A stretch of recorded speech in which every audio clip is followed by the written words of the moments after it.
اعوذ باللہ من الشیطان الرجیم بسم اللہ الرحمن الرحیم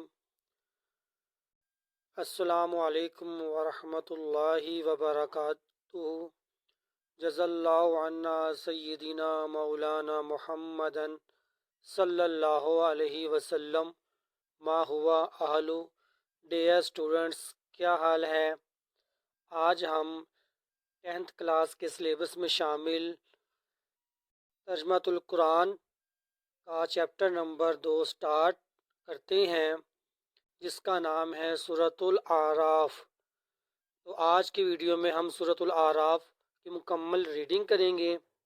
تو ریڈنگ شروع کرنے سے پہلے آپ سے گزارش ہے کہ ہمارے چینل کو سبسکرائب کریں، ویڈیو پسند آئے تو شیئر کریں، جتنا ہو سکے زیادہ سے زیادہ لائک کریں۔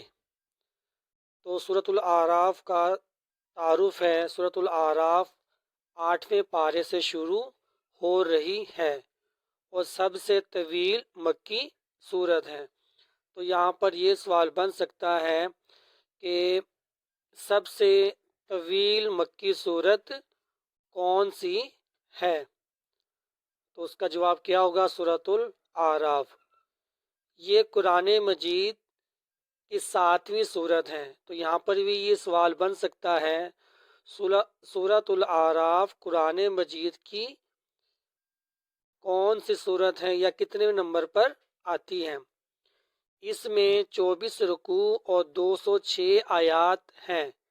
یہاں پر بھی یہ سوال بن سکتا ہے کہ سورۃ الاعراف کے کتنے رکوع اور سے کتنی آیات ہیں؟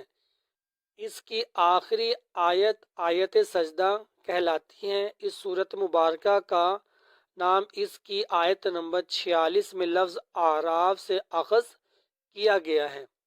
اعراف جنت اور دوزخ کے درمیان ایک بلند مقام ہے، جس پر ایسے لوگ ہوں گے جو اہل جنت اور اہل دوزخ کو ان کی علامات کی بنا پر پہچانتے ہوں گے۔ حضرت محمد رسول اللہ خاتم النبیین صلی اللہ علیہ وآلہ آلہ وصحبہ وسلم بعض اوقات اپنی نمازوں میں اس سورت کی تلاوت فرماتے تھے۔ حضرت عائشہ رضی اللہ تعالی عنہا سے روایت ہے کہ آپ خاتم النبیین صلی اللہ علیہ وآلہ آلہ وصحبہ وسلم نے مغرب کی نماز میں سورۃ الاعراف پڑھی تو اسے 2 رکعتوں میں بانٹ دیا، یعنی کہ آدھی سورت کو مغرب کی نماز کے پہلی رکعت میں پڑھی اور آدھی سورت کو دوسری رکعت میں تلاوت کی۔ سورۃ الاعراف کے اصل مخاطب مشرکین مکہ ہیں۔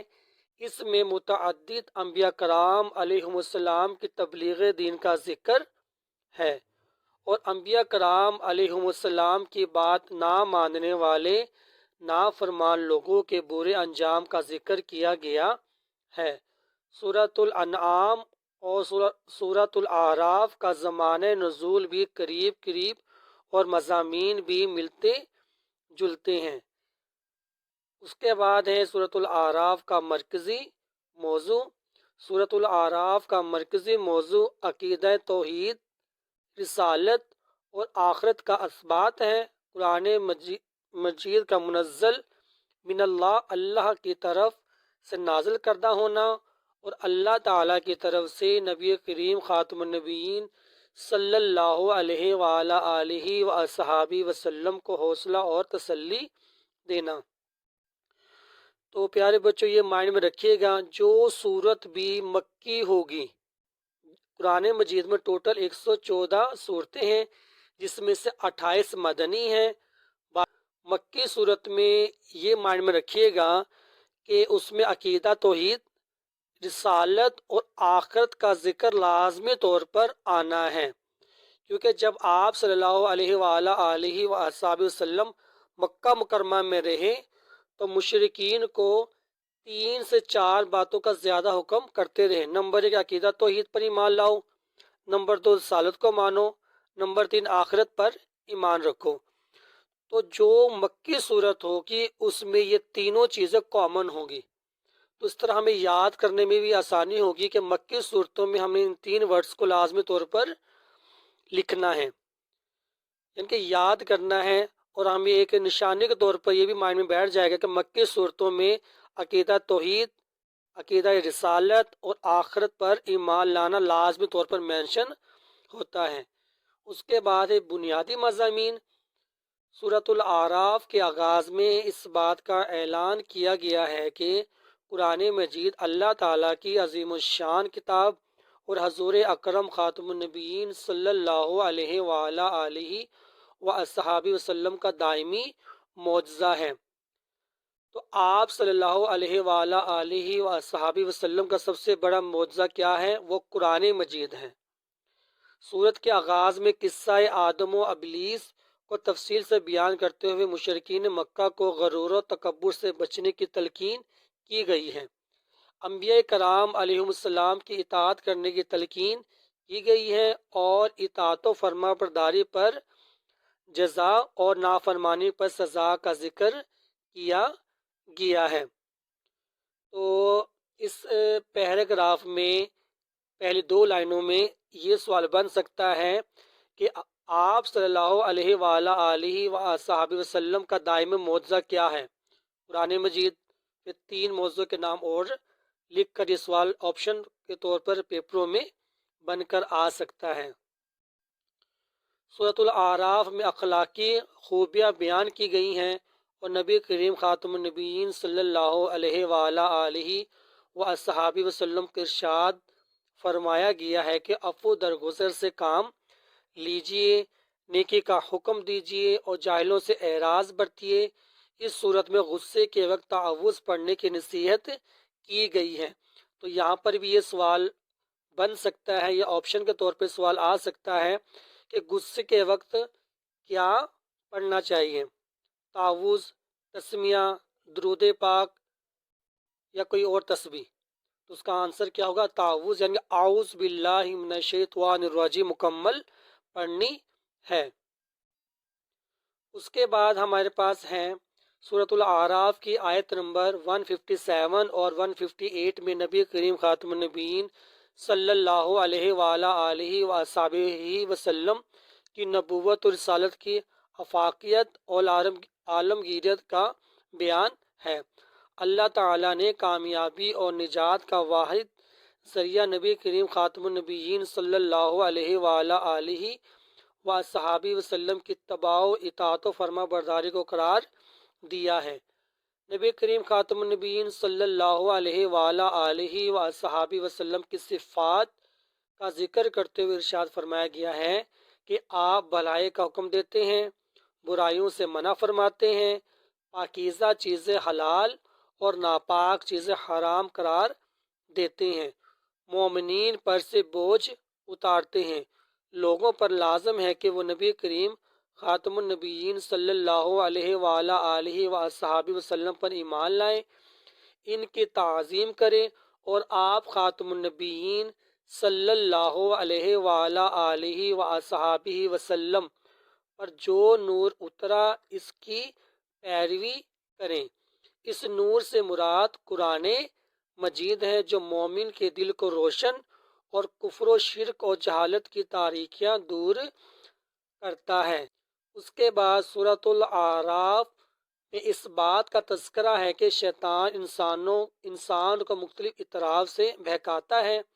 نبی کریم خاتم النبیین صلی اللہ علیہ وآلہ آلہ وصحبہ وسلم نے شیطان کے بہکاوے سے بچنے کے لیے ہمیں درج ذیل دعا سکھائی ہے۔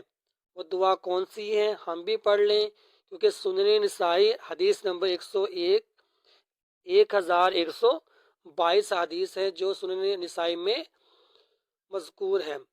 اللہم اجعل فی قلبی نورا واجعل فی سمعی نورا واجعل فی بصری نورا واجعل من تحتی نورا واجعل من فوقی نورا وعن یمینی نورا وعن یساری نورا واجعل امامی نورا واجعل خلقی نورا وعازم لی نورا۔ ترجمہ: اے اللہ میرے دل کو منور کر دے، میرے کانوں کو نور روشنی سے بھر دے، میری آنکھوں کو روشن کر دے، میرے نیچے نور کر دے اور میرے اوپر نور کر دے، میرے دائیں نور کر دے، میرے بائیں نور کر دے، میرے آگے نور کر دے، میرے پیچھے نور کر دے اور میرے لیے نور کو عظیم کر دے۔ اس کے بعد سورۃ الاعراف کے آخر میں قرآن مجید کی تلاوت کے آداب کا بیان ہے۔ جب قرآن پڑھا جائے تو اسے غور سے سنو اور خاموش رہو تاکہ تم پر رحم کیا جائے۔ آخر میں یہ 4 دعائیں ہیں، اس کو بھی ہم پڑھ لیتے ہیں۔ فتح اور حق کے فیصلے کی دعا۔ واسع ربنا کل شیء علما، علی اللہ توکلنا، ربنا افتح بیننا وبین قومنا بالحق وانت خیر الفاتحین۔ ترجمہ: اور ہمارے رب نے اپنے علم سے ہر شے کا احاطہ فرما لیا ہے، ہم نے اللہ ہی پر بھروسہ کیا۔ اے ہمارے رب، فیصلہ فرما دے ہمارے اور ہماری قوم کے درمیان حق کے ساتھ، اور تو سب سے بہتر فیصلہ فرمانے والا ہے۔ دوسری دعا ہے بخشش و رحمت کی دعا۔ اس کو رحمت پڑھنا ہے، رحمت نہیں پڑھنا۔ رب اغفر لی ولی اخی وادخلنا فی رحمتک وانت ارحم الراحمین۔ ترجمہ: اے میرے رب، مجھے اور میرے بھائی کو معاف فرما اور ہمیں اپنی رحمت میں داخل فرما، اور تو سب سے بڑھ کر رحم فرمانے والا ہے۔ اس کے بعد تیسری دعا ہے ظلم سے بچنے کی دعا۔ ربنا لا تجعلنا مع القوم الظالمین۔ اے ہمارے رب، ہمیں ظالم قوم کے ساتھ شامل نہ فرما۔ ثابت قدمی اور فرما برداری کی دعا۔ ربنا افرغ علینا صبرا وتوفنا مسلمین۔ اے ہمارے رب، ہم پر صبر انڈیل دے اور ہم اسلام کی حالت میں اٹھا۔